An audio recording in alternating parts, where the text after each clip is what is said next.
Hello mga ka-antrip, good evening po sa ating lahat. Welcome back to our channel. Kumusta po kayo? Sa mga bago pa lang po sa channel na ito, welcome po kayo dito sa ating channel mga ka-antrip. At sa mga hindi pa po nakapag-subscribe, click nyo na po yung subscribe button at huwag nyo pong kalimutan ang notification bell para ma-notify po kayo palagi tuwing may mga bago po tayo na-upload na video. Maraming pong salamat sa palagi nyo pong pagsama sa akin dito po sa ating channel. So ito pong pag-uusapan natin ngayong gabi is isa po sa mga napakaraming mga nagtatanong na mga ka-antre po natin kung magkano daw ba ang pasweldo ko sa aking mekaniko. So para po sa kalaman ng lahat, iba-iba po ang diskarte or patakaran ng mga shop owners or ng mga store owners pagdating sa pagpapasweldo sa kanilang mga mekaniko or pagkukomisyon. So may mga iba namang mga shop owners na may mga ibang store owners din. Ang laban na naman nila 60-40. So 60% na pupunta sa mekaniko, 40% ang napupunta sa owners. So meron naman mga shop or mga store owners or mga stores, motor parts stores na ang kanila namang setup or kanila namang patakaran pagdating sa mekaniko is buwanan. So may kakilala ko na 7,000 monthly ang sinusweldo niya sa mekaniko niya. And then meron naman akong kakilala na 30-70 naman. 30% na pupunta sa owner, 70% na pupunta sa mekaniko, pero may daily allowance sila na 50 pesos. And then may kakilala din ako na nag-80-20. So personally po sa akin, kahit doon before sa kabilang shop namin or kabilang store namin doon sa main branch namin, ang talagang patakaran ko, ang aking setup pagdating sa mekaniko is 80-20. So 20% sa akin, 80% sa kanya. Sa labor po yun. Doon ba sa mga binabayad ng mga customers doon sa ginawa niya or tinrabaho niya or service na ginawa niya. So, labor ang tawag doon. Yung bayad doon, halimbawa, 100 ang bayad sa labor. So, 80% nung napupunta sa mekaniko, 20% lang sa akin. So, technically, hindi po ako nagpapasweldo sa mekaniko. Commission basis po kami or porsyentuhan. Kasi ang nakikita ko po doon sa porsyentuhan is win-win, kumbaga, win-win situation or win-win both parties. Ibig sabihin, kung malaki ang kita niya, kung marami nagpagawa, maraming trabaho, mas malaki ang kikitain niya.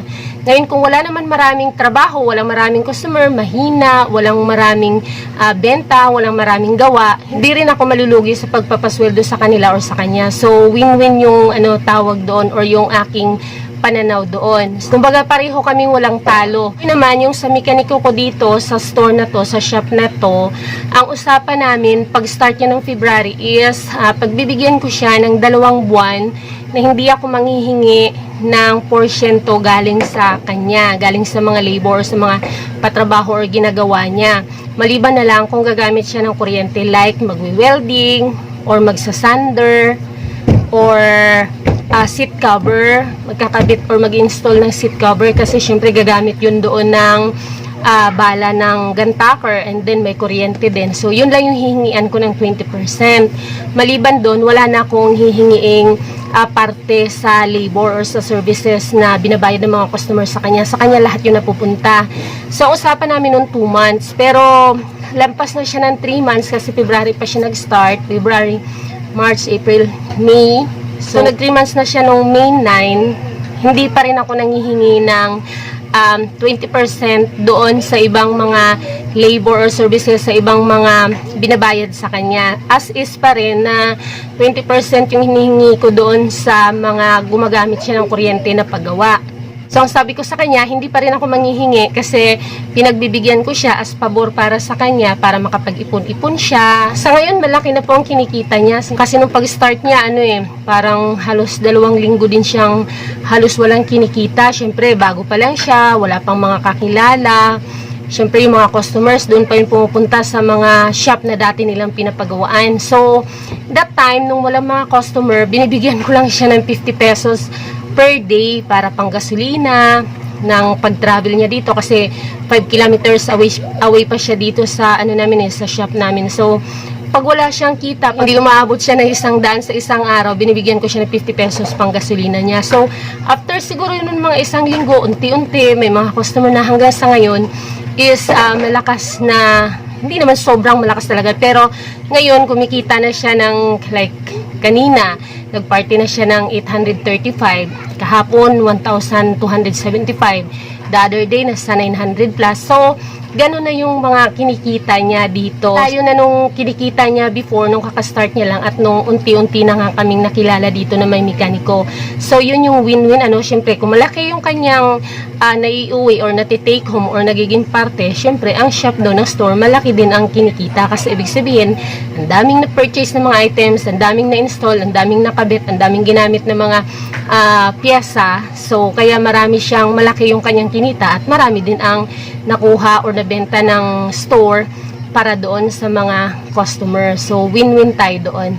Sabi ko sa kanya, saka na lang ako manghihingi ng kumbaga kwaridas 20% sa lahat ng labor. Kumbaga total noon ng buong maghapon niyang kinita, liles mo yung 20% para sa'yo, 80% sa kanya. Sabi ko sa kanya, saka na kapag medyo nakaipon-ipon na siya, o tulad dito mga kantrip, ito yung notebook niya, yan, tingnan nyo, kahapon ayan 1,275, kanina ito 835, nung isang araw 720, nung May 23 840, ayan 527, 615, 540. So malaki yung kinikita ng mekaniko. Ang kagandahan kasi noon, talagang ganado yung mekaniko kasi syempre malaki yung kinikita niya.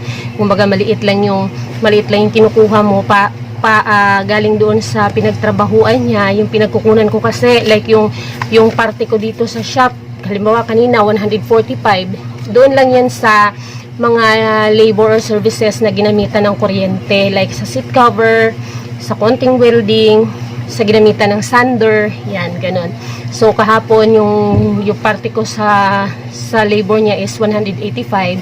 So hindi na masama kasi sa ganyan, sa isang buwan, magkano rin So iba-iba mga country depende po sa inyo kung paano po yung setup ninyo sa inyong mekaniko. Kikita rin sila para panghihinayangan nila yung trabaho nila. Kumbaga, hindi nila i-take for granted yung trabaho nila, yung chance, yung opportunity na binibigay natin sa kanila. Kasi syempre, 80% malaki yun, di ba?